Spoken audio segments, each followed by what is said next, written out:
Let me start recording. Yes. Anita ji, have you started recording? Should I begin? Yes, the live streaming and recording both has started. Okay.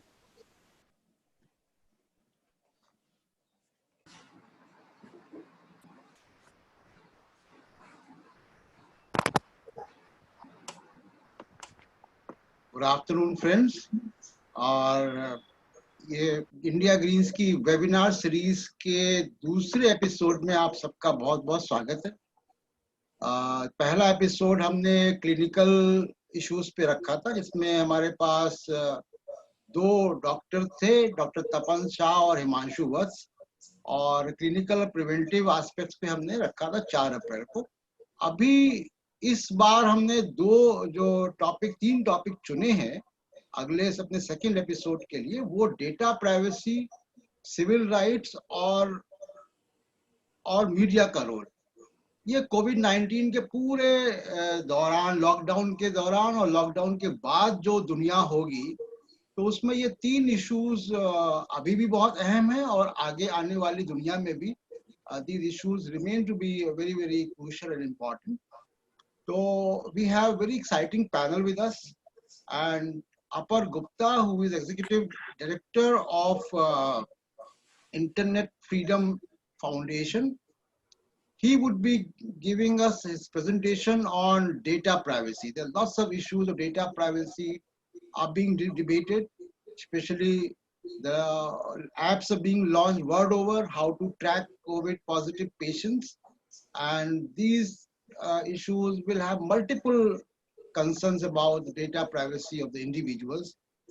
Dusra masla, the second important issue is of civil rights. See, everybody is locked down. It has been extended now for 2 more weeks, and everybody accepting the reduction of civil rights, the movements, everything, because of the health concern. But the big question is, are they going to be a permanent feature? जो सरकारों का अभी तक रुख आ रहा है कि वो कोई भी नया रिस्ट्रिक्शन अगर सिटीजन के ऊपर लाती है तो वो रिस्ट्रिक्शन रह जाते हैं, और इस दौरान भी बहुत सारे सिविल राइट्स जरूर सस्पेंडेड है, लेकिन पुलिस का रोल, लॉ एनफोर्समेंट एजेंसीज का रोल, ये सब बहुत क्वेश्चनेबल है। और एक बहुत इंपॉर्टेंट इशू है जिसमें कल्याणी मेनन सेन हमारे साथ हैं, जो कि नोटेड ह्यूमन राइट एक्टिविस्ट हैं, फेमिनिस्ट हैं, लंबा इनका काम रहा है यूएनडीपी के साथ। एक बहुत इंपॉर्टेंट एस्पेक्ट जो सामने आ रहा है कि डोमेस्टिक वायलेंस के केसेस पूरी दुनिया में बढ़ गए, और इंडिया में भी एनसीडब्ल्यू ने भी डबल से भी ज्यादा कॉल्स को अटेंड किया है, और उनकी भी कॉल्स बढ़ गई, जबकि यह माना जा रहा है कि कॉल्स कम हो रही होंगी क्योंकि फैमिली अभी साथ में है। तो ये भी एक बहुत बड़ा कंसर्न है जिसपे कल्याणी जी अपनी बात रखेंगी। और तीसरा बहुत इंपॉर्टेंट इशू है कि मीडिया का रोल क्या है। मीडिया का रोल बहुत डिबेटेबल है। यानी अभी पिछले 8-10 दिन में मीडिया में जिस तरीके से महामारी को जिस तरीके कम्युनलाइज किया है वो भी है, किस तरीके का इंफॉर्मेशन वो दे रहे हैं, सोशल मीडिया का रोल क्या है, डिजिटल मीडिया का रोल क्या है।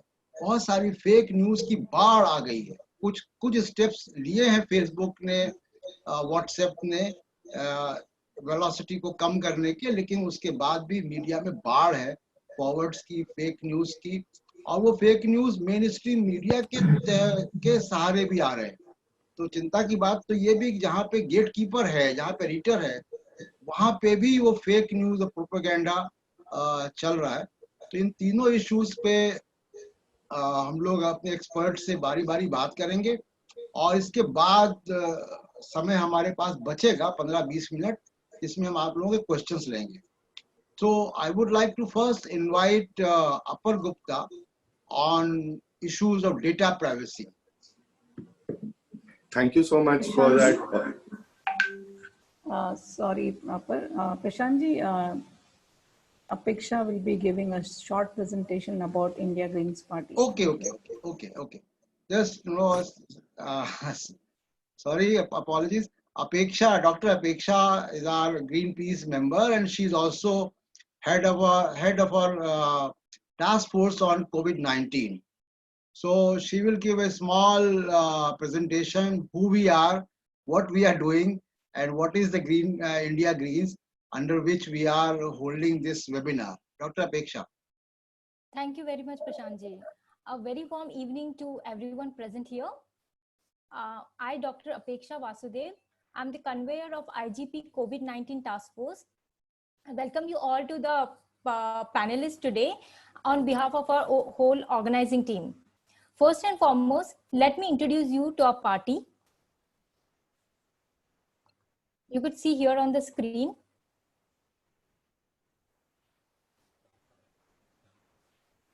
India's Green Party.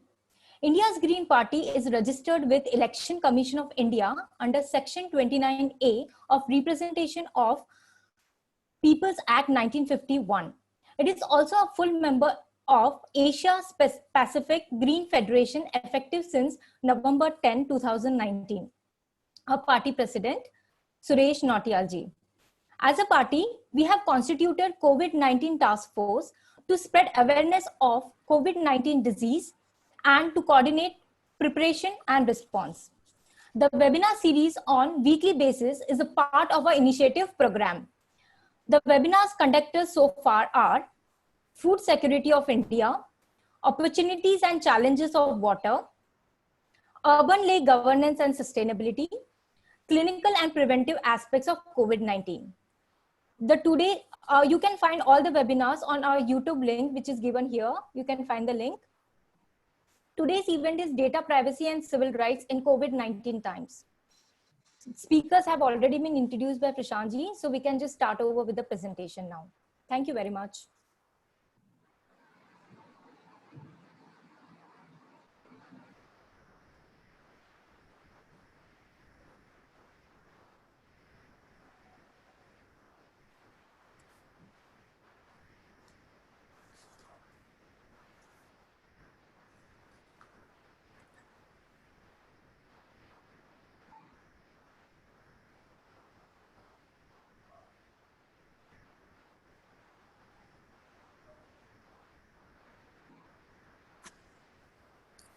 Thank you so much, Prashant and Apeksha, for having me here today. I would like to start my presentation first by referring to why informational privacy or why data privacy is very important. In 2017, in the Justice case, Puttaswamy case, the Supreme Court of India reaffirmed the fundamental right to privacy and linked it to all our fundamental rights, which means that it links very closely to the fundamental right to freedom of speech and expression. It links very closely to the fundamental right to freedom of assembly. It links very closely to the fundamental right to education. And this is because privacy is articulated as a basis for people to have decisional autonomy. Basically, privacy by itself is your life choice to dress in a certain way, to eat a certain kind of food, but it also is related to information which relates to these personal choices. And if somebody knows what are the kind of clothes you like to wear, they know your preferences. If they know the kind of food you would like to eat or your identity in terms of what caste you come from, what kind of economic wealth you hold or do not hold, this is all information which gives them a greater degree of insight over you.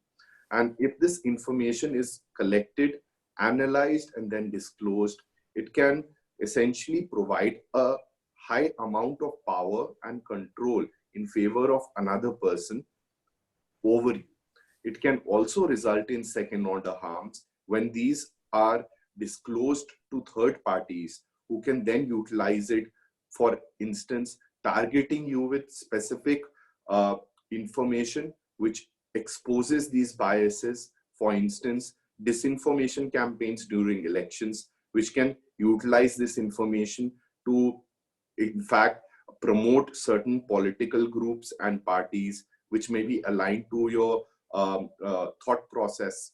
And this kind of micro-targeting is what was used in a very unaccountable way by Cambridge Analytica.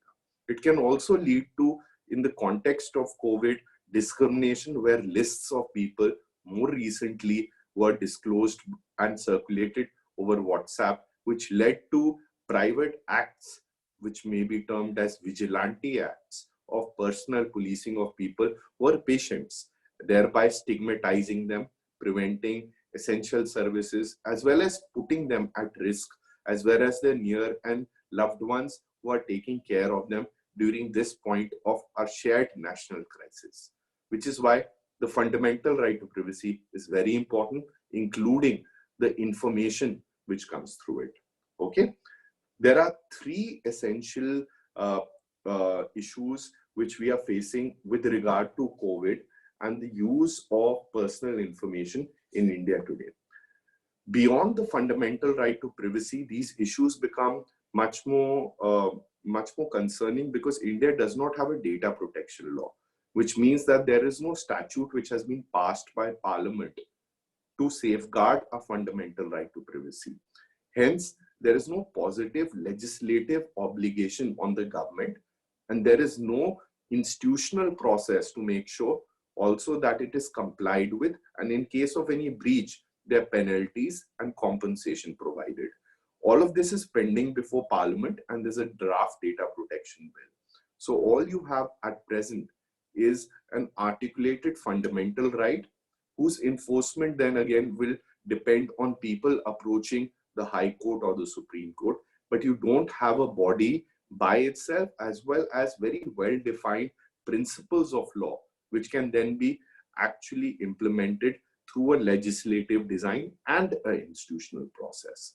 So this core deficiency is making concerns over three specific issues, which the Internet Freedom Foundation is working on and will be releasing a brief analyzing all of that in its comprehensive extent, as well as how can we basically make sure that informational privacy and autonomy and dignity is assured for all Indians. At the same point of time, the objectives which are being articulated by the World Health Organization, as well as other healthcare professionals, can be met in terms of making sure that there is testing, there's tracing, and then there is redressal. So the three policy interventions which do have a concern and interaction with privacy are, firstly, with regard to the collection, use, and dissemination of personal information, which happens through lists. The second is location-based tracking, which is being done through cell phones, where people's movements are gathered. And the third is through contact tracing applications, such as the Arogya Setu, over which we are getting persistent messages from various service providers as well as the government to install this. What are the risks which come with it, and what are the benefits which come with it, need to be objectively examined. And over the next 3 to 4 minutes, I'll just touch upon certain aspects of all of them. So the first, with respect to collection, use, and dissemination of personal information, we have seen a high degree of irresponsible conduct, which conflicts with the advice itself of the patient-doctor confidentiality, which has been articulated by the ICMR regulations and has also been stated repeatedly as one of the foundational frameworks for patient-doctor confidentiality by groups such as the Jan Swasthya Abhiyan, which is India's public health collective, comprising of doctors as well as other medical professions. Their stated rationale is, once you collect all this information, but you disclose these lists on government websites or through WhatsApp groups, or even if you leak it, it brings a level of stigma which is already existing in our society today against people who may be infected with COVID or are infected with COVID. They are basically victim blamed, and thereby this level of stigma, which we have seen in other infectious and diseases as well as viruses such as the AIDS virus or with tuberculosis, in fact, has a very strong disincentive for people to come forward and actually take steps in which they can cooperatively address these challenges. It rather makes a person have an incentive towards denial, where they will not come forth and say that I am displaying symptoms of COVID, because then they would face a high amount of social discrimination. And this is something we need to make sure happens in a way where third-party disclosure does not take place, as has happened in Delhi, in Karnataka, and other states. Recently, the Ministry of Health Ministry of Health and Family Affairs has also come out with an advisory against this. But state governments, given that health is a state subject, need to implement it. The second is location-based tracking. Location-based tracking is for people who have been placed into quarantine, because steps of social distancing are one of the public policy solutions which have been recommended. However, there has been a noted concern by administrators that people who have been placed into quarantine are not obeying them, and they are breaking those restraints by actually engaging in behavior in which they expose and they come into larger setups where other people are present, which is how the N0, which is how the pandemic spreads. Essentially, the N0 is how many people you can infect before you're cured. And the N0 for this is, as per studies, 2 to 3, but also may rise to 6 to 8. So a person can infect about 6 to 8, which is why social distancing is required. So essentially, the cell phone data of people, which is gathered through cell phone towers, as well as other forms of surveillance, is being used to actually implement it across large numbers of people. Again, taking Delhi as an example, after a certain incident in which there was a large congregation in Nizamuddin, the Delhi government, in response to that, has stated that close to 12,000 people's numbers have been shared with the Delhi police to make sure that they are obeying the quarantine and they are not moving around. Because the minute you move around, the cell phone tower will change and it will show that degree of movement. Now, with respect to the second, location-based tracking and geofencing, again, it's a mass surveillance system where movements are being tracked. If somebody tracks your movements, they have a pretty good idea where you reside, who do you meet, and if these systems persist beyond the pandemic, as Yuval Noah Harari in his op-ed, The World After Corona, in the Financial Times notes, it can be a mass surveillance systems which will not be dismantled at the very end.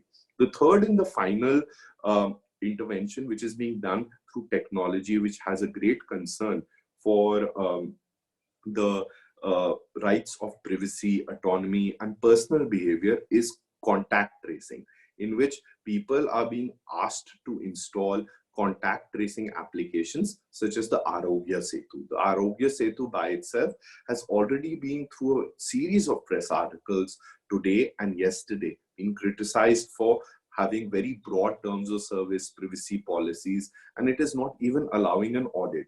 Contact tracing essentially relies on a series of technologies which include cell phone as well as Bluetooth, in which all information about you, your movements, and your path essentially is made available to the government. So it can quite effectively show that how such a asymptomatic virus, which infects a person for a period of 2 weeks, and which may in fact over that course of 2 weeks, where a person was asymptomatic and was not displaying any influenza kind of symptoms, who all they met.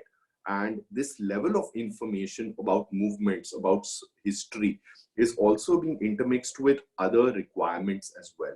And all of this information, again, this contract tracing information, again, if it's there with the government for all people, not only people who are placed under quarantine, and who may be moving around in the lockdown, is again a mass surveillance system, and there are concerns around this. Now, are there ways where we can look at use of technology and also address the requirements of addressing the need for information to ensure that the pandemic does not spread as a public healthcare priority, and also at the same time ensure our democratic freedoms and rights, especially about privacy, is possible. And there are solutions both in technology as well as creation of government institutions, which will need to be done at the same point in time. Some of these solutions will be contained in a larger paper, which will be released by the Internet Freedom Foundation with specific recommendations. These recommendations will be both technical as well as legal. And while the technical recommendations will not be extensively present, given that the back end analysis of the code of applications such as Arogya Setu is not possible because the government makes it illegal. But at the same point of time, auditability, having these apps which are being designed, their codes being publicly available to researchers will be one of our core recommendations. In terms of the legal recommendations, we will be also posing that we need an urgent data protection law. You need term limits. So once the pandemic ends, what happens to the data? You need to ideally destroy it, and you do not need to use these technologies which are already installed like applications on smartphones, but you need to disable them, just like other applications are disabled. Finally, I'll end with another article I read recently. It was an article by Arundhati Roy on the world after Corona. And she quite clearly puts out very eloquently that the world pandemics are usually a chance for humanity to reset itself, to actually reassess what's actually led to the pandemic, because most pandemics are human creations. So we need to live more sustainably. I think this will echo with a lot of people at the Green Justice Party, but also that when we create systems out of pandemics, such as the Epidemic Diseases Act, which gives broad powers to government, under which Bal Gangadhar Tilak was jailed for his writings criticizing the state responses, we should not go down that same path. We should preserve our democracy, because the health of our people needs to be matched by the health of our republic. So with this, I will just close. Thank you so much for this opportunity.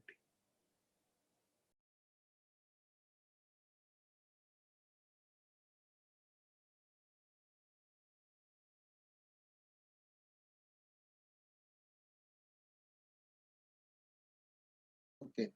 Thank you, Apar, and we'll have lots of questions on this, on data privacy and how the data can be, made public.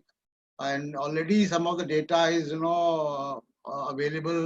Patients' data is available in WhatsApp, being forwarded by hundreds and thousands of people. All those issues will come, and then I would rather invite Kalyani ji to to do her presentation on civil rights, and then we'll invite Anil Chamaria ji on media. And once we have all three presentations, then we'll open the session for the questions.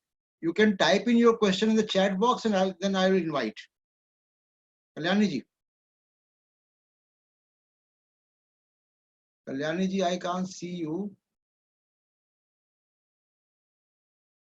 Kalyani ji, can you put on your video so that I can unmute you?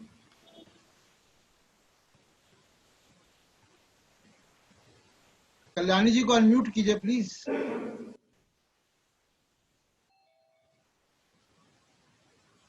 Hello Anita जी, कल्याणी जी को unmute कर दीजिए please. Yes, got it.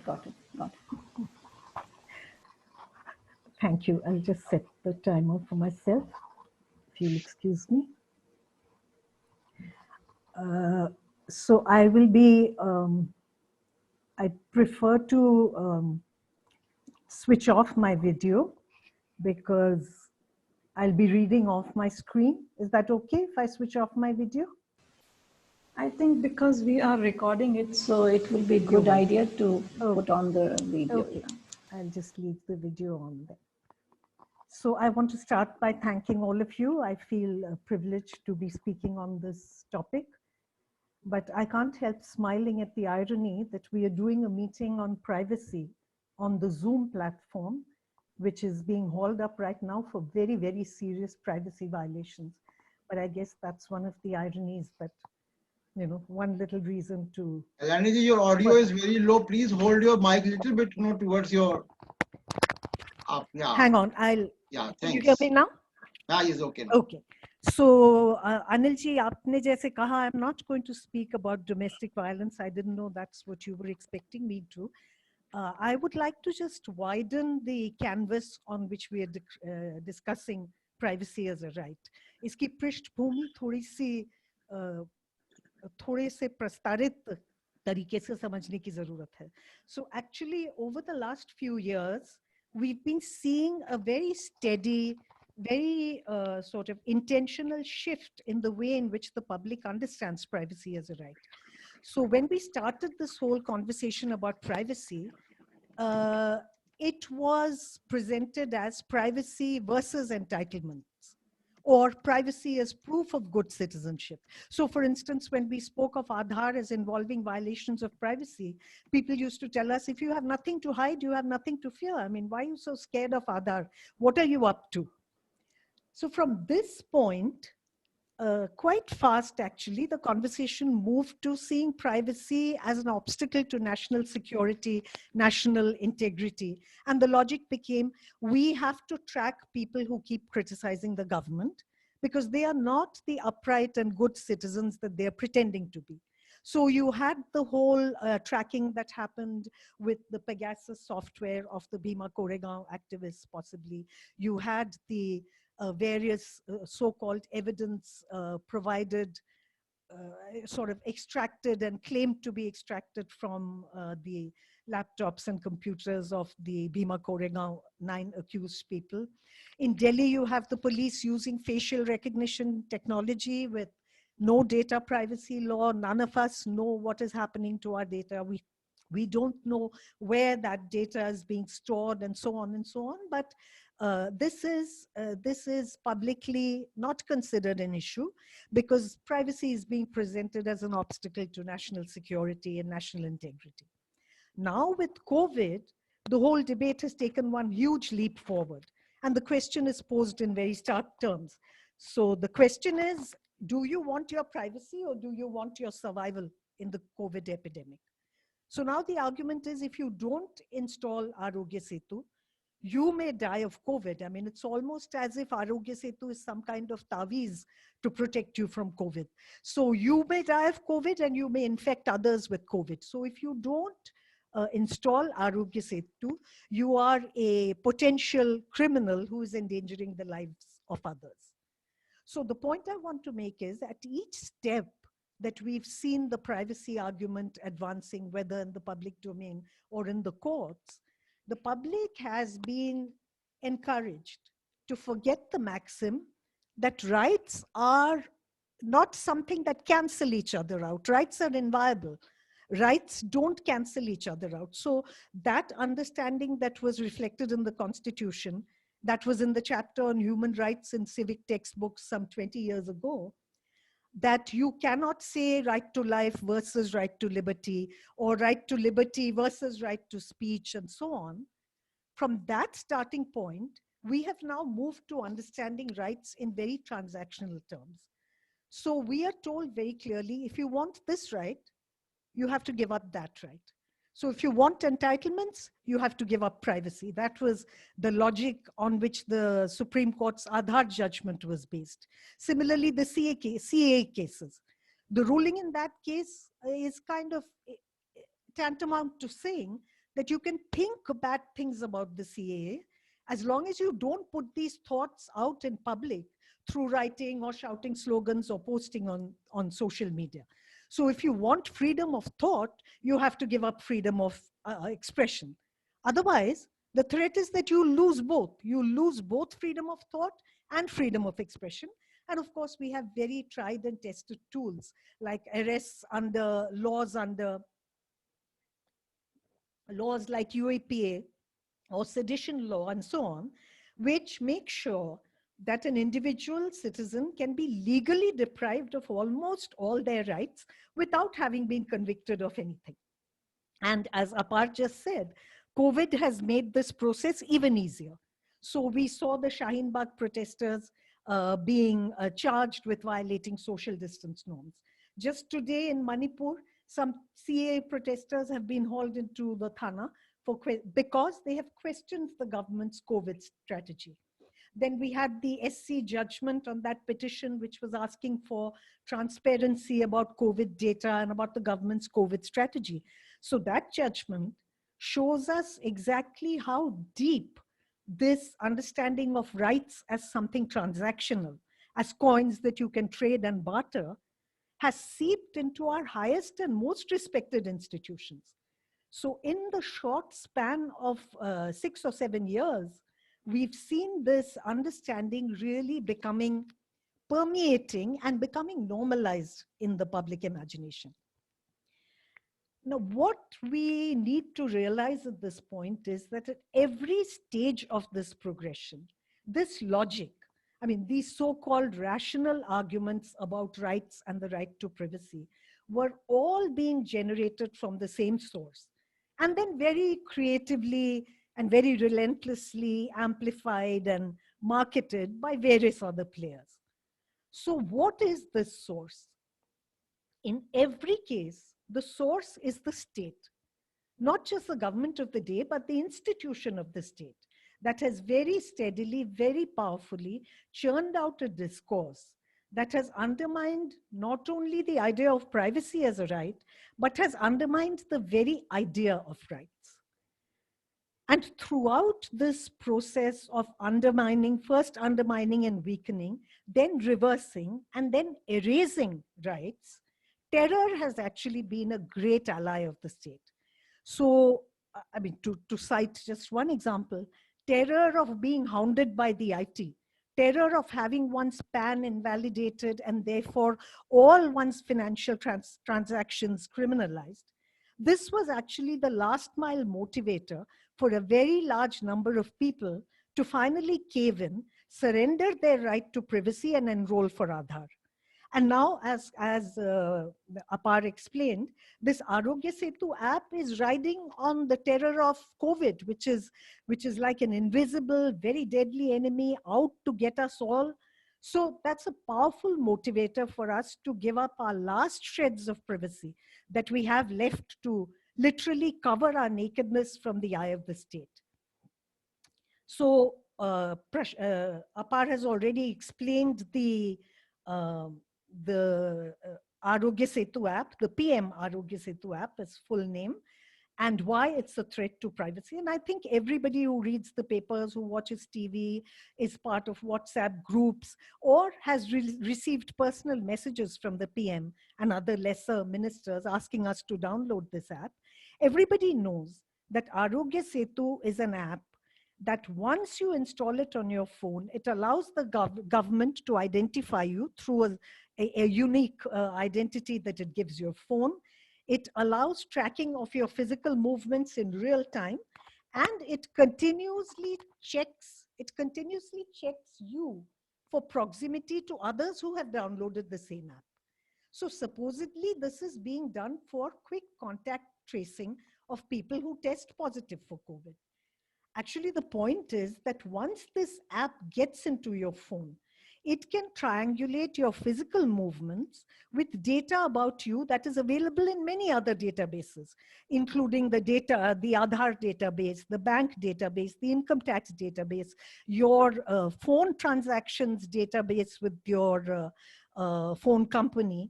So your calls, your payments, your purchases, your postings on social media, your friends, every aspect of your life can actually be tracked very easily. And we've seen, as Apar said, everybody from school children to taxpayers to retired people, actually everybody who uses a phone is being bombarded with messages to download this app. And if you are a good citizen, you are expected to download this app, which will help the state to protect and save you from corona, as well as deal with the people who passed it on to you. That is a very strong expectation that has been generated in the conversation around this app. So somebody who knew they had corona and passed it on to you is instantly criminalized, and your terror of getting corona, your faith in the state will make you hit the download button of this app. It will make you hit yes, yes, yes to all the 90 plus permissions that this app asks you to give once you put it on your phone. So we can argue about the starting point from where this dilution and finally erasure of rights took place. But I want to share the analysis that came out from the Feminist Dialogues, which was a series of global meetings of feminist activists and thinkers on the fringes of the World Social Forums. So what happened was a collective process of training a critical feminist lens on political processes in different countries.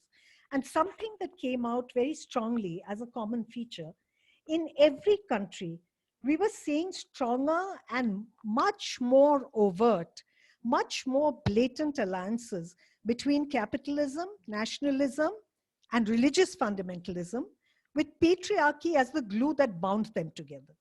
So we called this the toxic marriage that actually validated all those states which were emerging at the time, majoritarian, militaristic, authoritarian, all controlling states.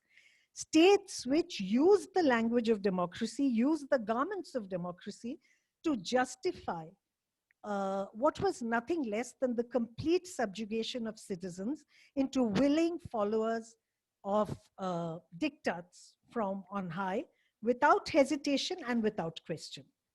So this may not be the platform to unpack this in detail, but I want to remind everybody that this model of the state that has attained maturity not just since 2014, but over several decades, has always been a patriarchal model. So the institution of the state has always been a reflection of the institution of the family.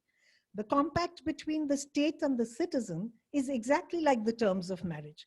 The more powerful partner in that compact pledges to provide the less powerful party with all the necessities for a safe, secure, dignified existence. In return, the less powerful party pledges to love, honor, and obey without question. So the circle comes round. If you're a good wife or a good child or a good servant or a good employee, which means loving, respectful, obedient, tireless, unquestioning, you can enjoy all the rights that you are given by the Shastras and the holy books.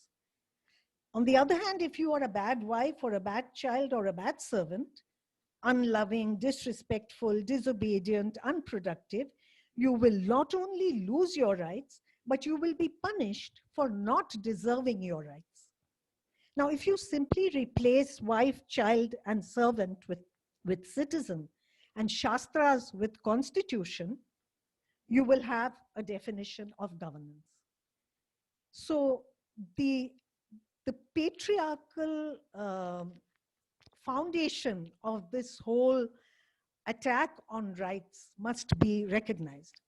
At the same time, we have to recognize that the states that we have now, that the state that we are now under the rule of, is actually a monster state, because it's born out of the marriage not only of patriarchy, capitalism, religious fundamentalism, and other ideologies of exclusion, which were always part of our identity, our being, like caste and like communal exclusions.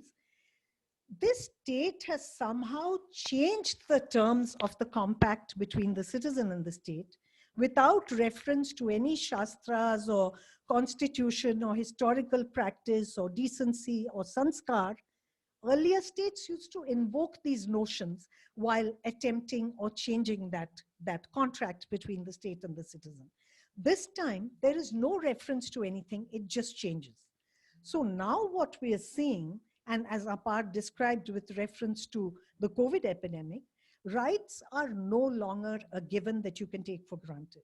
They are rewards to be handed out to the obedient, the unquestioning citizen who is willing to act as the eyes, ears, and limbs of the state. So you not only have to be obedient and unquestioning, you also have to be an agent in carrying forward the agendas of the state. Everyone and anyone who doesn't meet these criteria then simply becomes a bad citizen. And this definition of bad citizen is the definition that makes the citizen vulnerable to having their rights taken away. So we've seen a growth spurt in this kind of state since 2014. the hormone for this growth spurt has been provided by Hindutva, which is an ideology that pulls all constitutional values through the looking glass and morphs them into their direct opposite. So now we are seeing dissent has become treason, freedom of belief and faith has become jihad, inclusion becomes appeasement, questioning becomes sedition, humanity becomes weakness, compassion becomes nautanki, coercion becomes discipline, autocracy becomes decisiveness, violence becomes tough love, and so on. So the shift really to understanding rights as rewards to be earned rather than intrinsic entitlements just because we're human, this shift, I think, is more or less already complete in the public imagination. With COVID, we are just taking one step more. COVID has not created this, Aadhaar did not create it. They were steps along the way, and COVID is a big step. We were already conditioned to the idea that some religious gatherings are holy, while other religious gatherings are criminal. So it's a very small step to agree that people who contracted COVID in the wrong sort of religious gathering deserve not treatment, but imprisonment. We were already okay with the ruling that prisoners should not have the right to vote. The logic was if they were not bad citizens, they wouldn't be in prisons. And if they are bad citizens, why should they soil democracy with their dirty vote? So of course, having accepted this, we are very fine with keeping them in jail without social distancing, because why should we bother if bad citizens get COVID? We were already fine with transgender sex workers being hauled up and beaten and sexually abused in thanas. So naturally now, we don't see anything wrong if they're not being given food rations, if they're not allowed in camps, if they're not being given access to screening. How can bad citizens think that they deserve these things on the same terms as good citizens? So we were already okay, for instance, with Gaurakshaks lynching beef eaters. So now, if doctors refuse to attend to COVID patients from the families of this beef eating lot, why should it bother us? And we bang thalis to salute these same doctors, but we are okay if they're forced to work in raincoats and motorcycle helmets under threats of losing their jobs. So if you look at each surrender of the right to privacy or any other right that we are seeing happening very fast in a huge collective way, it is just one step more on something which started long back. But that being said, I just want to point out that the right to privacy is a very frightening and terrifying notion for the state. And to understand why it is so frightening, we have to go back to patriarchy. So patriarchal power demands total submission and total transparency from its subjects. In fact, this ability to get a complete 360-degree view of the subject at all times is essential to sustain the image of the all-seeing, all-knowing, all-forgiving, all-powerful protector. So the father or the brother or the lover or husband who demands access to the smartphone, the email password, the bank account, the office files, the browsing history, the photo album, does so in the name of love and the relationship. So it's like, if you love and respect me, what need is there for you to hide from me? So we're all already conditioned by patriarchy to the idea of an all-powerful state that claims the right to know everything about the citizen in the name of welfare, security, protection, rule of law, self-image, international image, and whatnot. So the state is saying, how can I look after your interests if you hide from me? And if you love and respect me, why should you want to hide from me anyway? Now the notion of the right to privacy challenges this discourse directly. So it assures me, as a feminist, I see the right to privacy as assuring me that regardless of love, regardless of duty, I can set my own boundaries to protect my wholeness, my autonomy, and my identity as a human person. So for me, as a feminist, privacy is actually the most embodied of rights. It is located in my body. It is intimately connected to my body, and it flows outwards from my body and the actions of my body to my mind, to my to every aspect of my life. So without a right to keep my body as my own, I can't even conceptualize how I can claim the rights related to my thoughts, my beliefs, my ideology, my actions, my self-respect, and so on. So when people speak of privacy as a kind of vague, it's a very vague thing, it's very difficult to conceptualize, I think they're again playing that looking glass trick. Because the notion of privacy is actually the most concrete of rights. It's the one that resides most obviously and firmly in the body. So this is the right that is invariably violated with every violation of personhood, of dignity, with my notion of myself, my way of living, my way of eating, my way of loving. So whether you are forcing me to give my thumbprint and my retinal scan, whether you're spraying me with bleach, whether you're forcing me to download the Arogya Setu app, or whether you're relentlessly bombarding me with messages asking me to tune in to Mann Ki Baat, you are violating my right to privacy. My right to draw my own boundary as a human being is being violated by these actions. So once we understand privacy in that way, it's not surprising that our present government should be very threatened by any mention of the right to privacy. This is a government that recognizes the power of embodiment more than any other government. The material body and the kind of mythical persona of one individual stands as a symbol of the power of the state and the power and dignity of the nation.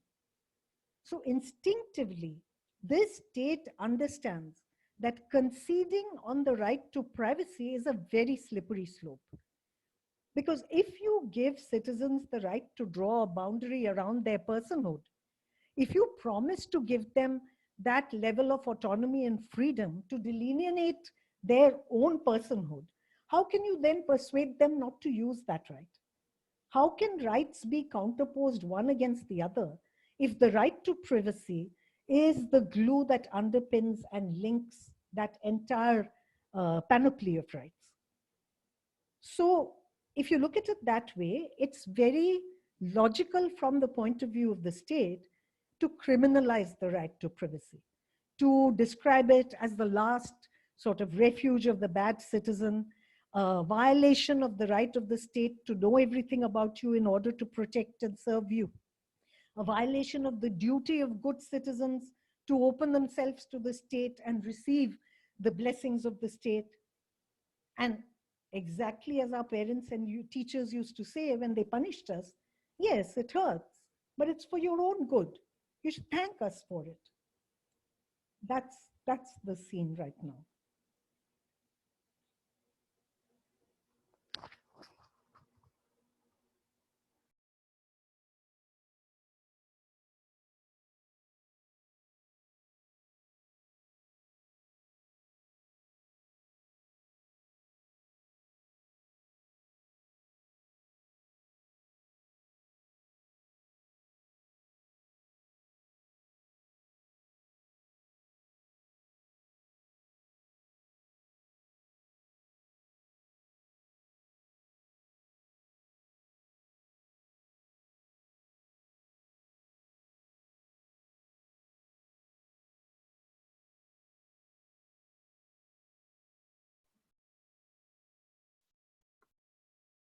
Thank you Kalyani ji. और मैं हिंदी में थोड़ा सा बता दूं, दोनों जो हमारे वक्ताओं ने कहा, खासकर आरोग्य सेतु के बारे में बहुत सी शंकाएं लोगों के दिमाग में आ रही हैं।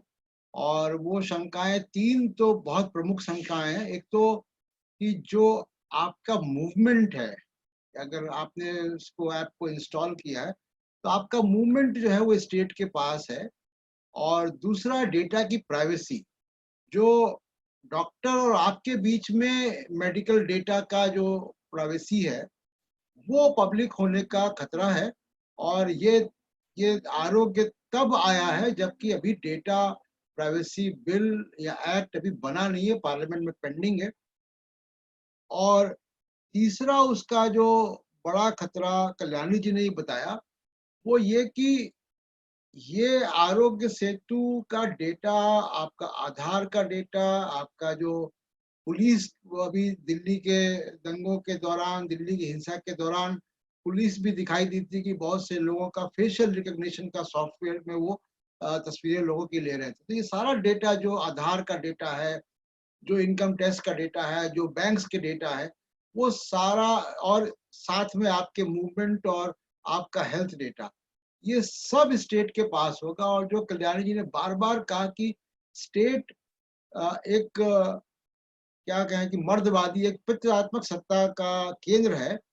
और ऐसी जब क्राइसिस आती, चाहे वो अग्रेशन हो, चाहे आतंकवाद की क्राइसिस हो, या बाहर के हमले की क्राइसिस हो, नेशनल प्राइड की बात हो, और अब जो कोविड-19 के चलते जो एक नेशनल मेडिकल इमरजेंसी है, ये सारी स्टेट को बहाना मिलता है सिटीजन्स की लग के सामने और लक्ष्मण रेखाएं खींचने का। तो और अब हम मीडिया के रोल के बारे में बात करते हैं अनिल चमड़िया जी से। अनिल चमड़िया जी लगभग 40 साल से पत्रकारिता में हैं, तमाम संस्थानों में काम किया है, बहुत जगह कॉलम लिखते हैं, और एक मीडिया स्टडीज ग्रुप, जो मीडिया थिंक टैंक है, उसके कन्वीनर है। और ये थिंक टैंक 2 मंथली जर्नल निकालता है, मास मीडिया अंग्रेजी में और जन मीडिया हिंदी में। तो मीडिया के मामले पर और सामाजिक पहलू पे अनिल जी की एक काफी लंबा तजुर्बा है और एक समझ है। तो अनिल जी आपसे मैं निवेदन करूंगा कि मीडिया का अब 41% खबरें आ रही है, 41% मीडिया की व्यूअरशिप बढ़ गई है, क्योंकि सब घर में है, और ये अक्रॉस द बोर्ड बढ़ी है। और मीडिया का रोल इस बीच कैसा रहा, और मीडिया को क्या करना चाहिए, अनिल जी।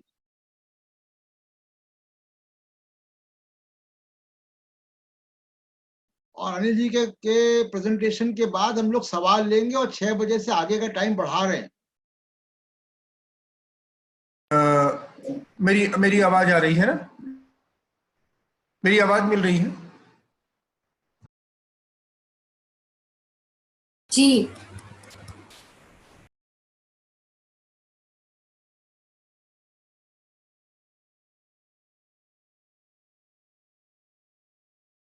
अनिल जी, आप खुद को अनम्यूट कर सकते हैं, क्योंकि मैं कर रही हूँ तो शायद आपने किया, इस वजह से कुछ कंफ्यूजन हो गया।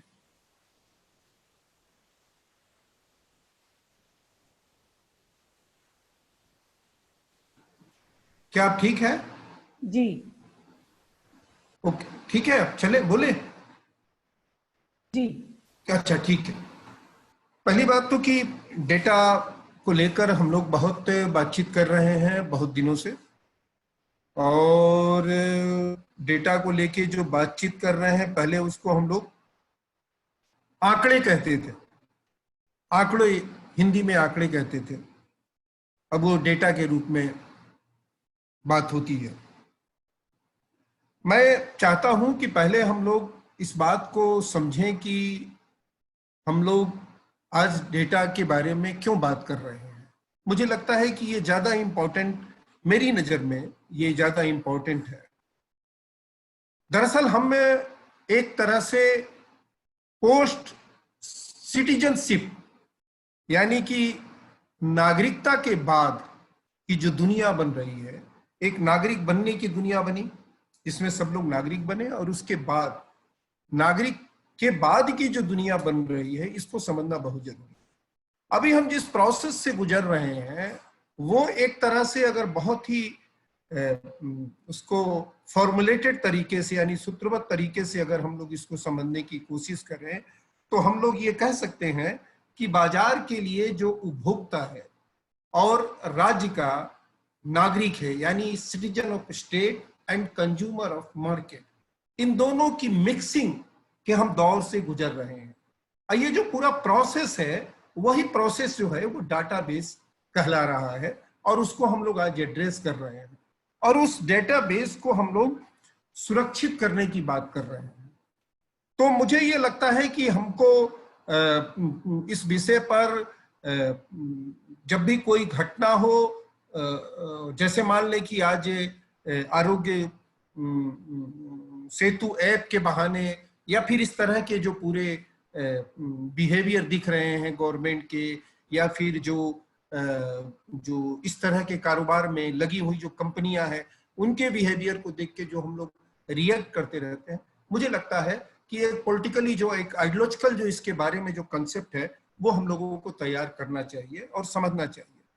मैं अपनी बात इस बैकग्राउंड के साथ शुरू करना ये कहना चाहता हूं, और बहुत ही आदर पूर्वक और सम्मान पूर्वक, कि जब तक आप भाषा के सवाल को एड्रेस नहीं करेंगे, क्वेश्चन ऑफ लैंग्वेज जब तक कि आप एड्रेस नहीं करेंगे, तब तक आप इस डेटा प्राइवेसी के बारे में जो बात कर रहे हैं उस एजेंडा को आप आगे नहीं ले जा सकते।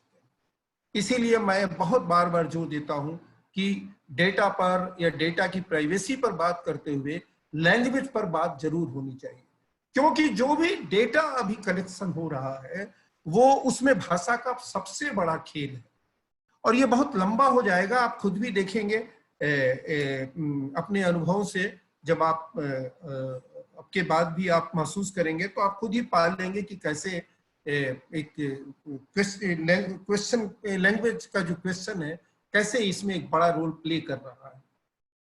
तो पहली बात तो मैं ये कहना चाहता हूँ। दूसरी बात जो मैं ये कहना चाहता हूँ कि हम जिस दौर से गुजर रहे हैं वो दौर है मिलिट्राइजेशन का ये दौर है, और जो सिक्योरिटी जो सुरक्षा की बात है वो किसी भी क्षेत्र में सुरक्षा की बात, सुरक्षा जो है केवल एक क्षेत्र की बात नहीं है। आज जैसे मान लीजिए कोविड-19 के बहाने हम फिजिकल एक सर्वाइवल की बात कर रहे हैं, अब हम कल दूसरे तरह से सर्वाइवल की बात करते रहे हैं। तो जैसे मान लीजिए कि जब भी हम सिक्योरिटी की जब भी बात करते हैं तो उसका दूसरा नाम है मिलिट्राइजेशन, किसी ना किसी फॉर्म में। अब ये टेक्नोलॉजी के फॉर्म में हम ये देख रहे हैं कि किस तरह से मिलिट्राइजेशन की बात हो रही है और उसको एक्सेप्टेंस मिल रहा है। जैसे दिल्ली की सरकार ने कहा कि हम इतने लाख सीसीटीवी लगाएंगे, तो कैसे उसको एक्सेप्टेंस भी एक तरह से देने की कोशिश की गई कि ये तो बहुत अच्छी बात हो जाएगी, घर घर में सीसीटीवी दिखाई देने लगे हैं, और न जाने ऐसे कितने तरह के उसका एक पूरा नेटवर्क तैयार हो गया। तो मैं आपसे ये जरूर कहना चाहता हूं कि ये जो कोविड-19 है ये सबसे बड़ा जो वायरस साबित होने जा रहा है वो हमारी सिटीजनशिप के लिए वायरस साबित होने जा रहा है, ये मैं देख रहा हूं। और अगर इसको हम लोगों ने ठीक तरीके से हैंडल नहीं किया तो, और इसको ये ठीक तरीके से हम लोगों ने एड्रेस नहीं किया तो ये सबसे खतरनाक वायरस सिटीजनशिप के लिए होने जा रहा है। कोई भी ऐसा समय जब भी आता है, अब जब भी उठा लीजिए पिछले 200-250 सालों की हिस्ट्री को उठा लीजिए, कि जब भी कोई इस तरह की जो क्राइसिस आती है, कोई इस तरह का समय आता है, तो जो स्टेट मशीनरी होती है, जो गवर्नमेंट होते हैं, वो अपने आप को ज्यादा स्ट्रेंथन करने की, मजबूत करने के लिए उसका इस्तेमाल करते हैं। वो डेमोक्रेसी के जो वैल्यू सिस्टम लोग डेवलप करते हैं उसको तो इस्तेमाल करते हैं, जो इंसानी जो वैल्यू होते हैं उसको भी इस्तेमाल करते हैं। इस तरह से हम ये कह सकते हैं कि जो नागरिक अधिकार हैं, जो राइट्स ऑफ सिटीजन्स हैं, उनको भी किस तरह से वो ऐसे मौके पर एक अपने लिए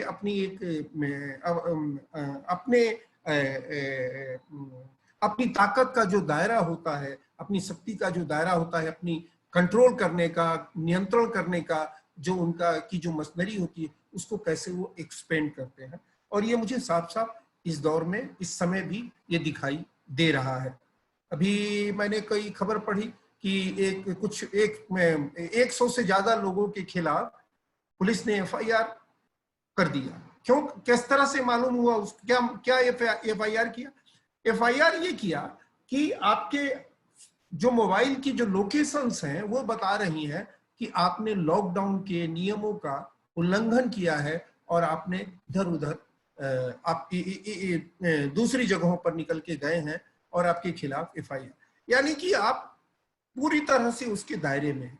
अब बात रही कि इसमें क्या मीडिया का रोल हो सकता है, ये बड़ा सवाल है। क्योंकि हम ये समझते हैं कि हमारी जो प्राइवेसी है और हमारी जो प्राइवेसी के जो की जो जानकारियां हैं उसकी सुरक्षा करने की जो भी हम लोगों ने जो प्लेटफॉर्म तैयार किए हैं पूरी दुनिया में, एक तो कि लोगों की चेतना का स्तर बढ़ाना, लोगों को बताना, लोगों को इसके लिए इसके महत्व को, इसके इम्पोर्टेंस को जाहिर करना।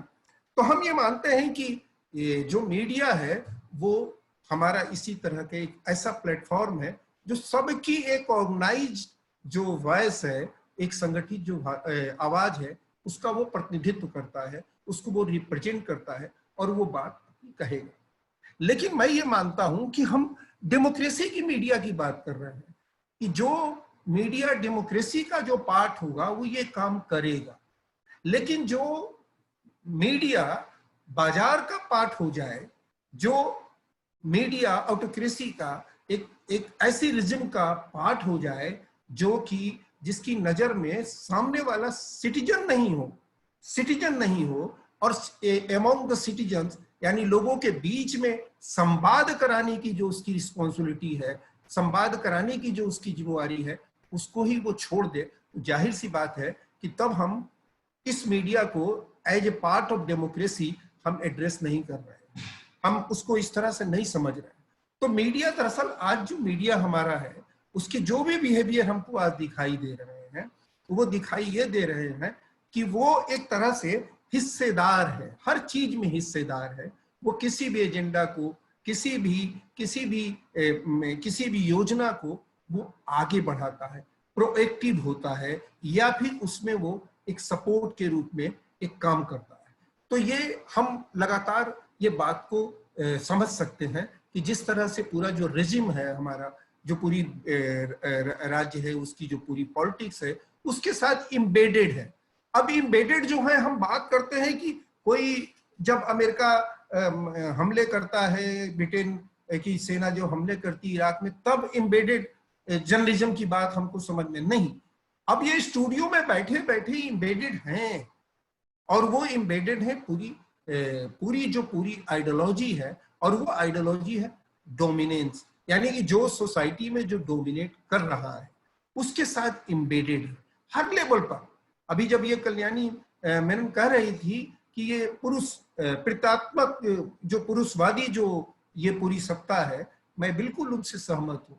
ये केवल पुरुषवादी ही सत्ता नहीं, पुरुषवादी, ब्राह्मणवादी सत्ता और आप कहें उसके साथ पूंजीवादी सत्ता, इन तीनों का जो एक मिक्सिंग है, वो एक गठजोड़ जो है वो दिखाई दे रहा। और वो मीडिया के आप संस्थानों में मीडिया ने जो जिस तरह से मीडिया का जो बिहेवियर दिखाई दे रहा है, मीडिया, आप ये सोचिए, आप जस्ट इमेजिन करें हम लोग कि ये हम कह रहे हैं कि ये जो पूरा पेंडेमिक है पूरी दुनिया में, पूरी दुनिया के लिए और पूरी ह्यूमन सिविलाइजेशन के लिए थ्रेट बन के आ रहा है।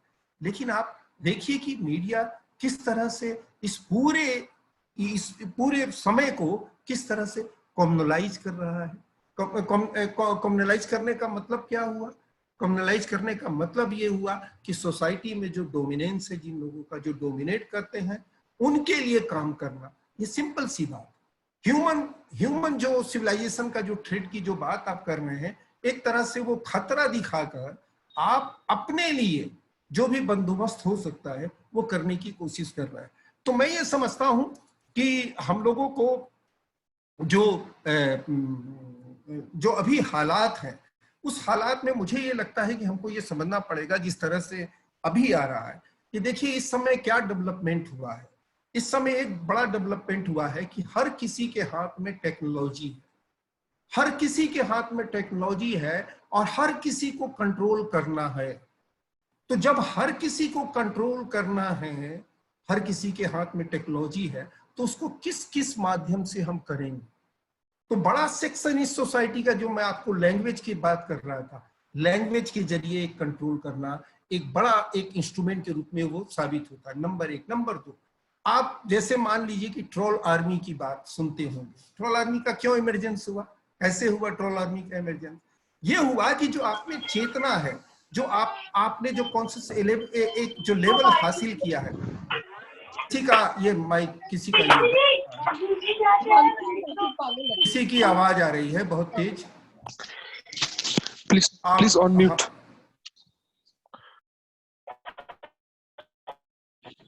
तो ये ट्रोल आर्मी क्या है? आप जब इस टेक्नोलॉजी में, जब आप टेक्नोलॉजी को आप समझने लगते हैं, आप रिस्पॉन्ड करने लगते हैं, आप ऑर्गेनाइज होने लगते हैं, आप अपने डेमोक्रेटिक वैल्यूज को बचाने की कोशिश करने लगते हैं, आप अपने कॉन्स्टिट्यूशनल राइट के लिए बात करने लगते हैं, तब क्या होता है? तब आप पर ये ट्रोल आर्मी हमला करती है। ट्रोल आर्मी के अलावा आप देखिए तीसरा, कि आप एक पूरा एक तरह से एक आर्मी खड़ा करते हैं अपने फेक न्यूज के लिए, कि हमको एक मैसेजेस जो हैं क्रिएट करने हैं, आर्टिफिशियल जो मैसेजेस हैं क्रिएट करने हैं, हेट्रेड जो मैसेज हैं वो क्रिएट करने, उसकी एक आर्मी आप बनाते हैं, ताकि टेक्नोलॉजिकली हम जितने लोग हैं सोसाइटी में, और उनको कैटर करना है।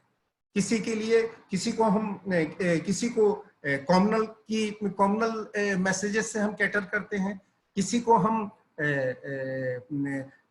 जो कैपिटलिज्म के जो होते हैं, जो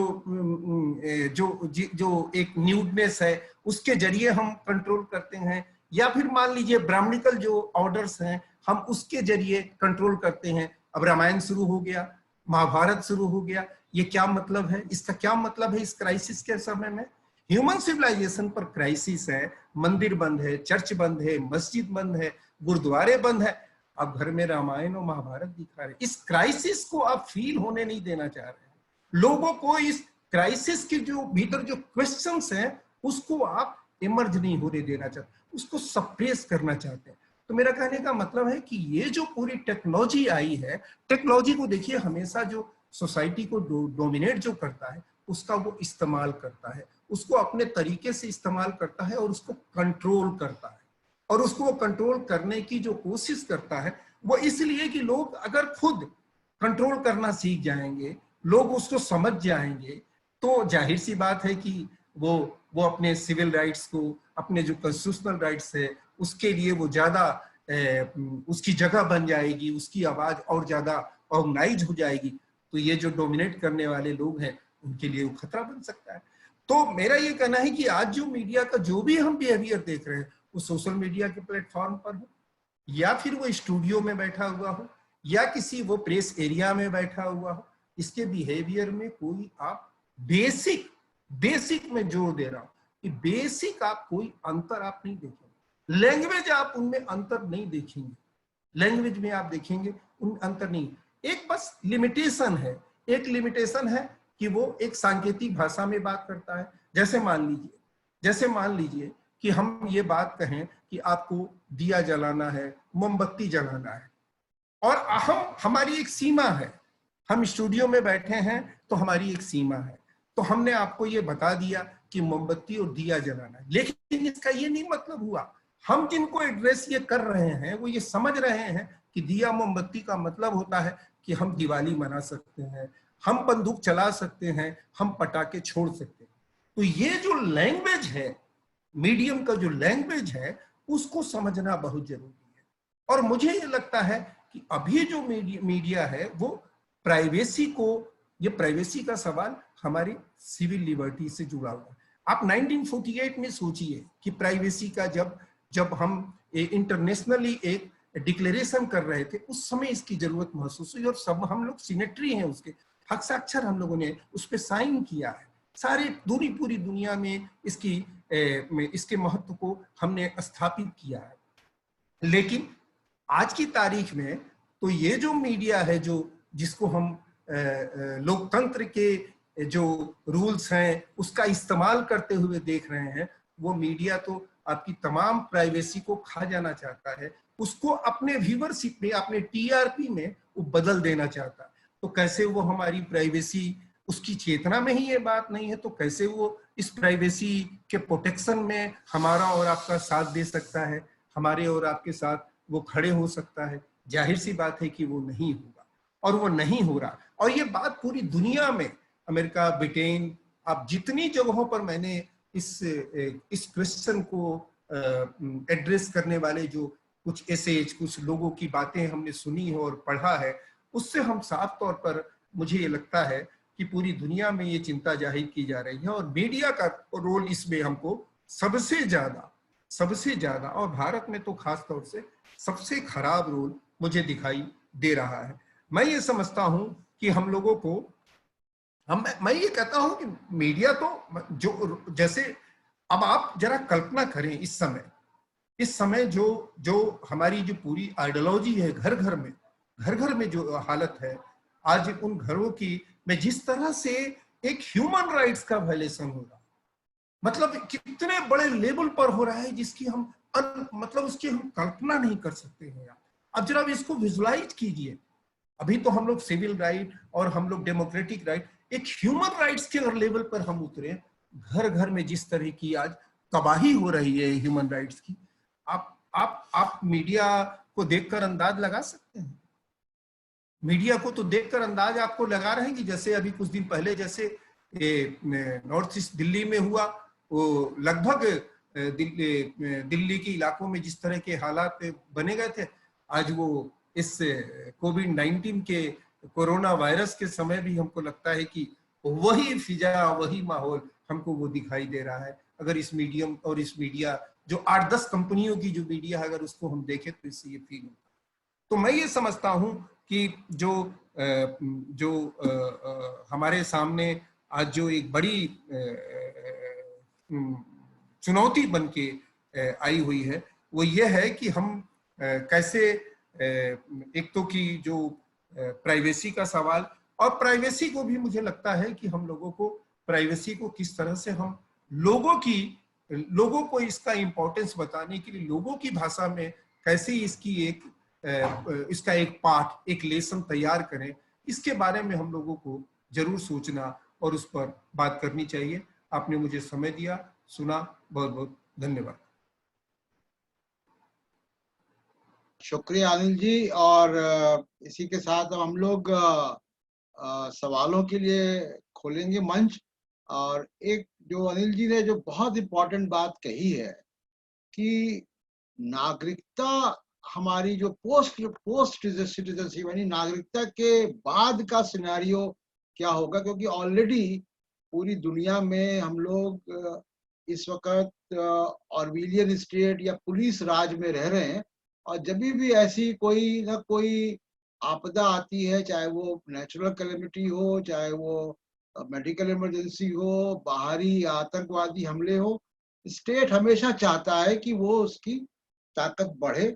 और अभी तो क्योंकि पूरी मानवता जो है वो इसी में लड़ रही है, 1 लाख से ऊपर लोग मर चुके हैं, 17 लाख प्रभावित हैं और अभी भी सिलसिला जारी है। इसके बाद की दुनिया क्या होगी वो बहुत कुछ तय करेगा हमारे आर्थिक संबंधों पे भी। ताज्जुब की बात यह है कि बाकी दुनिया ने अपने नागरिकों को काफी कुछ दिया है, 8-8, 9-9%, 10-12% इकोनॉमी रिलीज किया है, फंड रिलीज किए हैं लोगों को। भारत ने वो भी नहीं किया है। यहाँ सिर्फ बालकनी में आके हम थाली बजा रहे हैं। तो आर्थिक जो संबंध है नागरिकों के वो भी तय कर दे, उनकी ताकत भी तय करेगी कि वो कैसे, उनका जो है मार्केट में जाने का या खरीदने का, जो कंज्यूम करने का बिहेवियर है वो कैसे बदलता है, वो भी काफी कुछ तय करेगा आर्थिक संबंध। और अब मैं सवालों के लिए खोलता हूं मंच। तो एक सवाल नासिर का है और अपर गुप्ता के लिए कि कर्नाटका ने अपने लोगों का डेटा जो है वो शेयर कर दिया, पब्लिक कंजम्पशन में दे दिया। दिल्ली सरकार भी पुलिस को डेटा दे रही है, फोन नंबर। ये जो डेटा जा रहा है पुलिस के पास, और ये सुप्रीम कोर्ट का जो पुट्टू स्वामी के मामले में जो जजमेंट है प्रोपोर्शनलिटी का, कि किस अनुपात में पुलिसिंग हो, वो उसको वायलेट कर रहा है। तो अपर गुप्ता जी, आपके क्या व्यूज है इस पे? मैं अपर गुप्ता को नहीं देख पा रही हूँ यहाँ पर। नहीं थे तो मुझे लगता है लॉग आउट हो गए, या तब तक आप दूसरा सवाल ले लीजिए।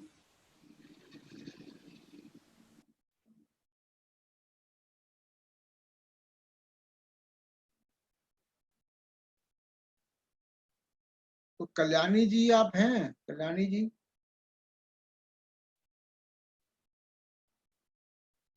हाँ जी हैं। तो कल्याणी जी ये बताइए कि जो सवाल आ रहा है कि ये जो डेटा पब्लिक हो रहा है, और केजरीवाल का भी हम प्रेस कॉन्फ्रेंस सुन रहे थे, उन्होंने कहा कि जो जो पॉजिटिव पाए गए हैं लॉकडाउन या हॉट स्पॉट्स में, उनके फोन नंबर पुलिस को दे दिए गए हैं उनकी ट्रैकिंग करने के लिए। तो ये जो डेटा का जो खुलेआम वायलेशन हो रहा है, जो सुप्रीम कोर्ट की गाइडलाइंस है, खासकर फोन की ट्रैकिंग की तो गाइडलाइंस हैं, और पुट्टुस्वामी के मामले में, तो वो कैसे वायलेट हो रही हैं और उसका क्या रेमेडी क्या है नागरिकों के पास, सिटीजन के पास? खुलेआम वायलेट हो रहा है, कैसे वायलेट हो रहा है का जवाब तो सबके पास है। एकदम खुलेआम जी सरे बाजार वायलेट हो रहा है। और अगर हम ये सोचें कि पुट्टुस्वामी जजमेंट का हम रेफरेंस दे के लीगल रेमेडी में जाएं, अपार नहीं है, लेकिन हमें लग रहा है हम लोगों ने इन पिछले 5 साल में आधार केस में ही जिस तरह से कोशिश की है सुप्रीम कोर्ट को अप्रोच करके, और उन्हीं के जजमेंट में उन्हीं के जजमेंट को वायलेट करते हुए, उन्हीं के जजमेंट को मिसयूज करते हुए जो जो कदम उठाए हैं स्टेट ने, डेटा को बेचने की, डेटा को पब्लिक करने की, डेटा हमारे डेटा को हमसे ही छुपाने की, हमारे डेटा को चुराने की, जबरदस्ती तरह तरह के बहकावे या तरह तरह की धमकियां देके हमारे डेटा को उगलवाने की, इन चीजों पे जो भी सुप्रीम कोर्ट के साथ हमारी अब तक जो भी बातचीत हुई है, जो भी रवैया रहा है, वो आशाजनक बिल्कुल भी नहीं है।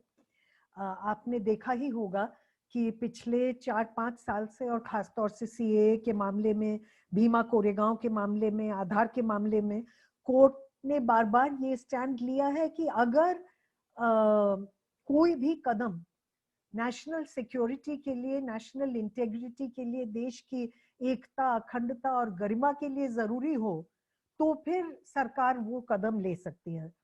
आपने देखा होगा कि ओरिजिनल पुट्टुस्वामी जजमेंट में साफ कहा गया था कि डेटा जो सरकार वेलफेयर अपने मतलब नागरिकों के पास, उनके जो पाना है नागरिकों को, जो वेलफेयर मेजर्स हैं नागरिकों तक साफ सुथरे तरीके से पहुंचाने के लिए सरकार आधार का इस्तेमाल करेगी। किसी भी तरह से प्राइवेट एंटिटीज को, प्राइवेट कंपनियों को या किसी और बाहरी विदेशी कंपनियों को इस डेटा देगी नहीं, और इस डेटा को छूने तक की उनका अधिकार नहीं है। ये साफ साफ जो लिखा हुआ है पुट्टुस्वामी जजमेंट में, सरकार ने एक अमेंडमेंट पास करके उस प्रोविजन को पूरी तरह से ही उल्टा दिया। तो अब आधार का डेटा पूरी तरह से अलग अलग तरह की कंपनियों को मिल रहा है, और ये ऐसा भी नहीं है कि कोविड या किसी तरह की आपदा है जिसके लिए प्राइवेट कंपनियों के साथ शेयर करना जरूरी है, जैसे कि इस आरोग्य सेतु ऐप के लिए कहेंगे। वो तो साफ कह रहे हैं कि कमर्शियल एप्लीकेशंस तैयार करने के लिए अगर काम आ सके ये डेटा, तो प्राइवेट कंपनियां इस डेटा को खरीद सकती हैं। और जो ज्यादातर केसेस में होता है कि हमें कम से कम पता चलना चाहिए कि हमारा डेटा किसी को दिया जा रहा है या हमारा डेटा बेचा जा रहा है किसी को, ये प्रोविजन भी नहीं है। और सबसे बड़ा मजाक ये है कि अगर नागरिक को कोई शिकायत हो, हमारे आधार का डेटा बेचा गया, या UIDAI ने हमारे डेटा के साथ कोई ऐसा खिलवाड़ किया जिससे हम सहमत नहीं हैं, तो हमारा only court of appeal is UIDAI। जिसने अन्याय किया हमारे साथ, उसी के पास जाके हम न्याय मांगेंगे और जस्टिस मांगेंगे। मतलब इट्स सच अ रिडिकुलस मजाक। अगर किसी को बेवकूफ भी बनाना हो तो इससे अच्छा तरीका सोचा जा सकता था। ये तो मतलब इन लोगों को बेवकूफ बनाने की भी जरूरत नहीं है, ये तो हमारे इशारे पे नाच ही रहे हैं। जी, और मैं इसमें छोटी सी बात और जोड़ दूं कल्याणी जी की बात में ही, कि सेंसस जब डेटा आपका कलेक्ट करता है तो सेंसस ऑफिसर सीक्रेट एक्ट के तहत आता है। उसका जो डेटा है वो गोपनीय डेटा है, वो किसी सरकारी विभाग या एजेंसी को या पुलिस को या किसी और को नहीं मिलता है। यूआईडी का जो आधार का डेटा है वो गोपनीय कानून के तहत नहीं आता है, सीक्रेट एक्ट के तहत नहीं आता है, और वो प्राइवेट कंपनियों को भी मिला। आपको मालूम है मोबाइल फोन की कंपनियों के पास डेटा है सबका, तो वो पुलिस के पास है डेटा वो सारा, और अब वो डेटा सारे के सारे एक जगह मर्ज होंगे और वो आपके अधिकारों को किस तरीके से सीमित करने का काम होगा वो होगा। एक सवाल मेरा अनिल जी से है, और कल्याणी जी आप भी बताएं कि अभी तो मान लीजिए कि हम आपदा के बीच में चल रहे हैं, अभी नहीं मालूम है कि कब तक चलेगा, 2 महीने चलेगा, 3 महीने चलेगा, कितने लोगों की जाने जाएंगे, कितने प्रभावित होंगे। लेकिन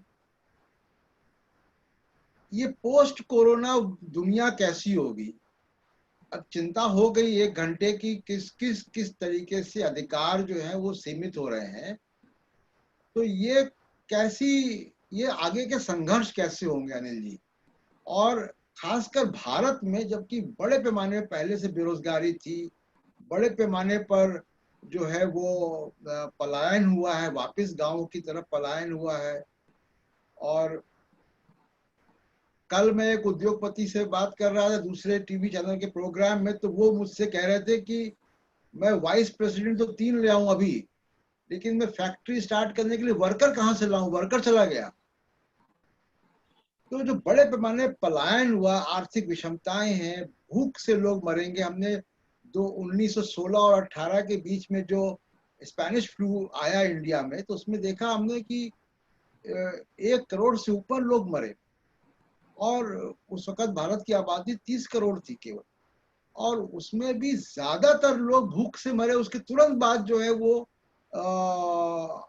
भी अकाल भी आया यहाँ पे।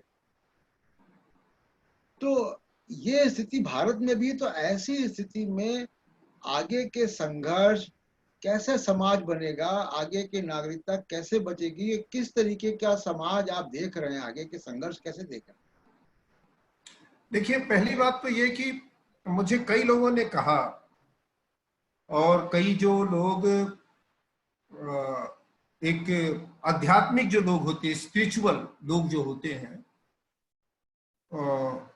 उनके कमेंट्स जो मुझे, और उनकी जो उम्मीदें हैं वो जो सुनने को मिली, वो ये मिले कि इस महामारी के संकट ने तो सबको भीतर से हिला दिया है, और इसके बाद तो सब कुछ बदलना चाहिए।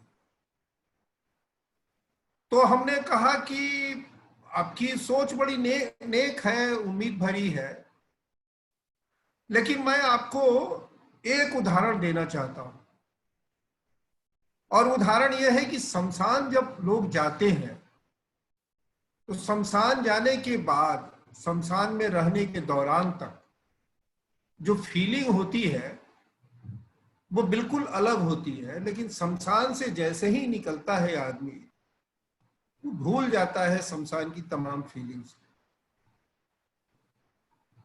सोसाइटी जो बनती है, वो सोसाइटी बनती है वो जो उसकी जो पूरी दुनिया है उसके बीच में, उसका जो यथार्थ है, उसके जो फैक्ट्स हैं, उसके बीच में ही बनती है। स्पिरिचुअलिटी जो है उससे नहीं सोचना चाहिए, खामख्याली जैसी बात हो जाएगी। दूसरी बात मैंने उनसे ये कही कि देखिए, इस दौर में भी मुनाफाखोर मुनाफा खाने का विचार तो नहीं खो रहा है। इस दौर में भी जो ऑटोक्रेटिक जो दिमाग है, आइडियोलॉजी है, या जो सांप्रदायिक जो दिमाग है, वो सांप्रदायिकता को नहीं छोड़ रहा है। जो बिल्कुल ही कुपमंडूक है, वो कुपमंडूकपना नहीं छोड़ रहा है, तमाम सच्चाइयों के बाद भी।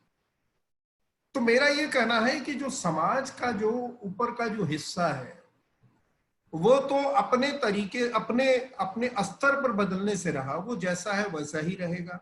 आइडियोलॉजिकली जैसा है, अपनी सोच में जैसा है, अपने इंटरेस्ट में जिस तरह का है, और जिस तरह की वो इंटरेस्ट के साथ जी रहा है, उसको वो न केवल इस समय प्रोटेक्ट करेगा बल्कि उसको और ज्यादा मजबूत करने की कोशिश करेगा। तो पहली बात तो मेरी समझ में ये आ रही है कि यही होने जा रहा है। लेकिन यहां से जो क्वेश्चंस उठ रहे हैं और बड़े सेक्शंस के बीच में जो क्वेश्चंस उठ रहे हैं, जैसे घरों में जो क्वेश्चंस उठ रहे हैं, घरों में जो बच्चों के बीच में, महिलाओं के बीच में एक साथ रहने की जो दिक्कतें खड़ी हो रही हैं, आप सोच सकते हैं कि भारतीय समाज, अगर वर्ल्ड वाइड न भी बात करें, केवल भारत के बारे में बात करें, तो कैसे हमने ये परिवार और समाज घर बनाया है कि हम एक साथ रह भी नहीं सकते। महिलाएं अगर सबसे ज्यादा खुश हो रही हैं तो इस बात पर कि मर्द बाहर चले गए, मतलब हम रिश्ते कैसे हमने बनाया है, महिलाओं के साथ हमने कोई डेमोक्रेटिक रिश्ता ही नहीं बनाया है, कोई बराबरी का रिश्ता ही नहीं बनाया, एक दूरी का रिश्ता बनाया।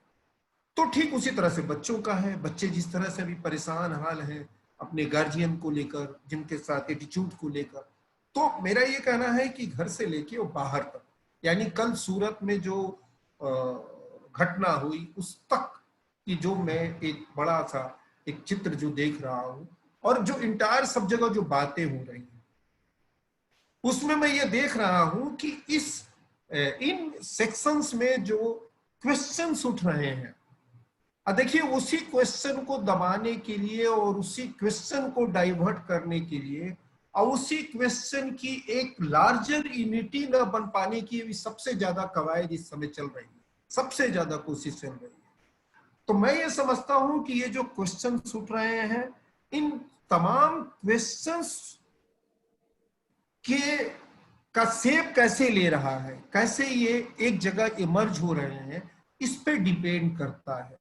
क्योंकि इसमें एक चीज एब्सेंट है हमारे समाज में, हमारी इस डेमोक्रेटिक जो कंट्री है उसमें पॉलिटिकल प्रोसेस जो है पूरा, ये जो वैक्यूम है जो क्वेश्चन को एक लार्जर शेप देता है, वो गायब है। और ये बड़ा ये सबसे ज्यादा एक तरह से हमारे लिए चैलेंजिंग है, चैलेंजिंग कि इसको कौन शेप देगा, कैसे देगा, इसमें क्या निकल के आ रहा है।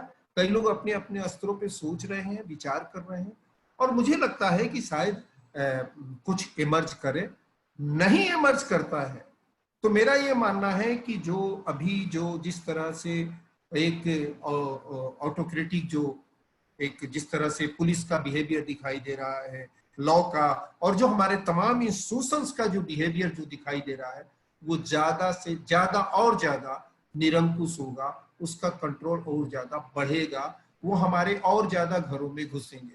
ये मुझे एक चीज दिखाई दे रही है। डिपेंड करता है ये लोगों के भीतर जो क्वेश्चंस अभी खड़े हो रहे हैं, जो एक कंसर्न डेवलप हो रहा है इन्वायरमेंट के साथ। इन्वायरमेंट को लेके मैं बताऊं कि सबसे ज्यादा जो क्वेश्चंस है, सबसे ज्यादा इस समय निकल के आ रहे हैं। लोग मतलब इस क्वेश्चन करने लगे हैं कि, और ये कहने लगे हैं कि ये लॉकडाउन से तंगी हो रही है, लेकिन ये लॉकडाउन रहे तो अच्छा है। क्यों रहे तो अच्छा है? क्यों रहे तो अच्छा है? इसलिए कम से कम खुली सांस, एक साफ हवा तो सांस में जा रही है, शरीर में जा रहा है, हम कम से कम साफ आसमान तो देख पा रहे हैं। एक शोरगुल का जो एक जो वॉइस पोल्यूशन इतना ज्यादा होता था, पागलपन सा होता था, उसको हम कम से कम झेलने के लिए अभी मजबूर नहीं। तो मेरा ये कहना है कुल मिला के ये डिपेंड करता है कि जो लोग मुंबई से, दिल्ली से, गुजरात के इलाकों से जो अपने गांव में, घरों में जो लौट रहे हैं, इनको पॉलिटिकली कौन कैसे एड्रेस कर रहा है, कैसे ये इनको ऑर्गेनाइज कर रहा है, ये बड़ा सवाल है। देखिए, ये लोग लौटने नहीं जा रहे हैं, इसमें मेरा मानना है, और तमाम लोग भी कह रहे हैं जिनसे बात भी मैंने की है, कि मोर देन 50% लोग लौटने नहीं जा रहे हैं। तो ये एक अलग शेप लेगा, और हम लोग भी यही वॉच कर रहे हैं कि किस तरह से जो लोगों के क्वेश्चंस बीच में आ रहे हैं, उठ रहे हैं, वो कैसे उसको एक शेप देने की कोशिश की जा रही है। इसीलिए मैंने वो उद्योगपति की चिंता जो है वो बताई कि मैं वाइस प्रेसिडेंट तो ले आऊंगा, लेकिन फैक्ट्री कैसे चालू करूं बिना वर्कर के? नहीं हो के लिए है। और ये आखिरी सवाल लेकर हम वाइंड अप करेंगे, और ये सना का सवाल है कल्याणी जी आपके लिए कि my question is for Ms. Kalyani. The Ministry of Women and Child Development has recently launched a WhatsApp helpline number for victims of domestic violence, and where they can reach out to the government via WhatsApp messages. Are there reasons to speculate that growing surveillance on WhatsApp platform through such COVID-19 surveillance too? So, of course, Kalyani ji, you can answer. Yeah, I think there's every reason to speculate that. I mean, each one of these compromised platforms, चाहे वो WhatsApp हो, चाहे Facebook हो, चाहे आपका Zoom ही हो, ये जो एक बार कॉम्प्रोमाइज हो गए हैं, इसके बाद जो भी इसमें सुधार आए भी तो वो टॉप ड्रेसिंग की तरह होगा, थोड़ा चमक पालिश दे देंगे, लेकिन वो जो उसमें सुरंग बना दिया गया है वो सुरंग रहेगा. So there are two issues with this. एक तो ये है कि व्हाट्सएप मैसेजेस लोग भेजते रहेंगे, कुछ दिन कम से कम भेजेंगे विमेन एंड चाइल्ड मिनिस्ट्री को. इन मैसेजेस के कंटेंट का, इनके लोकेशन का क्या होगा, ये डेटा कहाँ जा रहा है, कहाँ रखा जा रहा है, कौन इस्तेमाल करेगा और किस तरह से इस्तेमाल करेगा, ये तो डेटा से लिंक्ड सवाल. लेकिन इतना ही महत्वपूर्ण और शायद इससे भी ज्यादा महत्वपूर्ण सवाल है कि इन मैसेजेस का रिस्पांस क्या दे रही है विमेन एंड चाइल्ड मिनिस्ट्री. मतलब हमें एक बहुत ही चकित कर देने वाला आंकड़ा आज दिखा. ये जो हमारा नेशनल कमीशन फॉर विमेन कह रहे हैं कि जब से लॉकडाउन शुरू हुआ हमारे पास 185 कंप्लेंट डोमेस्टिक वायलेंस के सारे देश में आए हैं. अब समझ में नहीं आता कि हंसे कि रोएं. सारे देश में, as Modi ji never tires of saying, 1.25 crore मतलब 125 करोड़ से ज्यादा लोग हैं. आपके पास 185 डोमेस्टिक वायलेंस कंप्लेंट आया. आपने एक बार सोचा नहीं कि इससे भी कहीं ज्यादा होंगे और वो कहाँ जा रही हैं? और दूसरा सवाल जिसका जवाब नहीं दे रही है NCW या फिर विमेन एंड चाइल्ड, RTI के माध्यम से भी इस तरह के सवालों का जवाब नहीं मिलता कि आपने किया क्या इन कंप्लेंटों से. ज्यादातर केस में हमारी जानकारी में या हमारे तरह जो लोग महिला संस्थाओं के साथ काम करते हैं, इन कंप्लेंट्स को सीधे उस इलाके के थाना प्रमुख के पास भेजा जाता है. और थाना प्रमुख का पहला काम है जिसने शिकायत की और जिसके खिलाफ शिकायत है, दोनों को बुला के उनसे बातचीत करके कहते हैं अरे इसको ठीक ठाक कर लो, एडजस्ट कर लो. So if that is the vision of justice that you are getting by filing a complaint, तो हमें लगता है 185 औरतें करेंगी, 200, 250, 300 करेंगी, लेकिन जब कोई जवाब नहीं आएगा या जब कोई इसका सुलझाना नहीं होगा तो अपने आप से चुप हो जाएंगी. हम भी भूल जाएंगे कि ऐसा एक हेल्पलाइन था, लेकिन उस हेल्पलाइन से कलेक्ट किया हुआ डेटा किसी ना किसी तरीके से मोनेटाइज होगा, कमर्शियलाइज होगा, उसमें से एक्सट्रैक्ट किया जाएगा बहुत कुछ, हमें पता नहीं चलेगा कभी भी.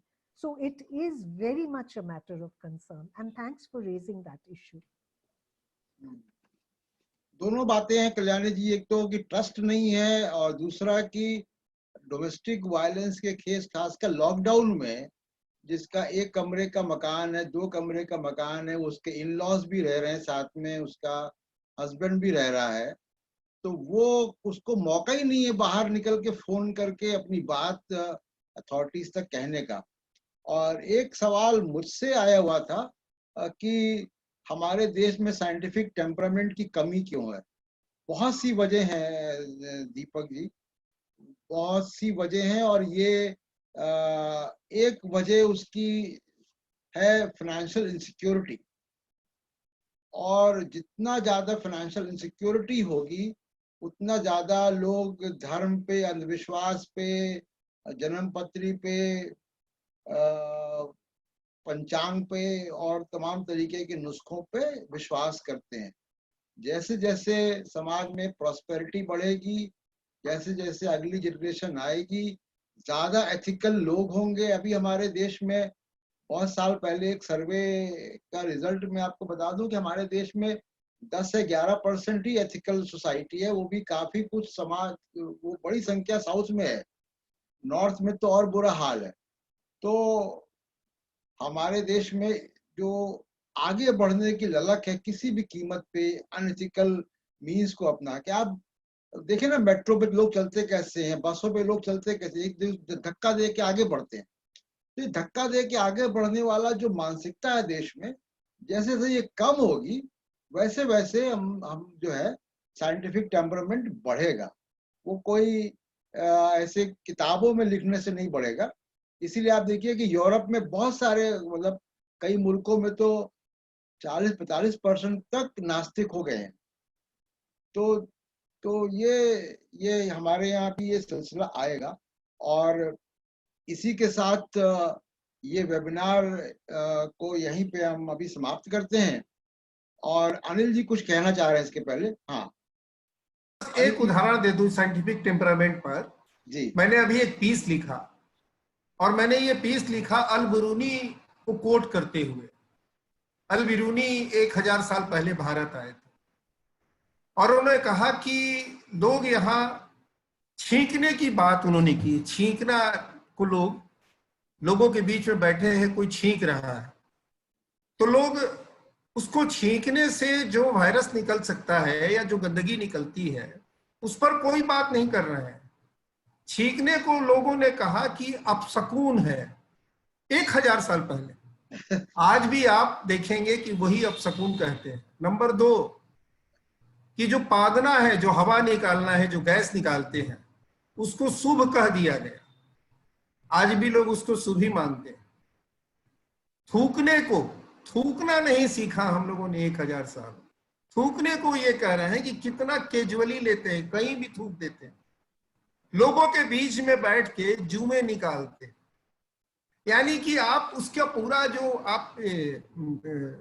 आप उसकी पूरी डिटेल्स पढ़ेंगे अल बिरूनी का, तो आपको आश्चर्य होगा कि भारत में बहुत ही सुनियोजित तरीके से ये साइंटिफिक जो टेम्परामेंट जो पैदा होना चाहिए था उसको सप्रेस किया जाता है, उसको दबाया जाता है, और उसको एक कर्मकांड, एक धर्म के से उसको बांध दिया गया है, और वो जानबूझ के उसको साइंटिफिक टेम्परामेंट पैदा ही नहीं होने दिया जाता है। ये बहुत ही बड़ा कारण अनिल जी ब्राह्मणवाद भी है हमारे देश में। बिल्कुल जातिवाद वो भी एक बड़ा कारण है। ये उन्होंने बताया है, यही बात उन्होंने लिखी है। वही है जी। तो फ्लूरल सोसाइटी जैसे जैसे टूटेगी तो ये साइंटिफिक टेम्परामेंट भी बढ़ेगा। और सबका बहुत बहुत शुक्रिया हमारे स्पीकर्स का, कल्याणी जी, अनिल जी, अपर गुप्ता, डॉक्टर अपेक्षा। और हम लोग अब अगले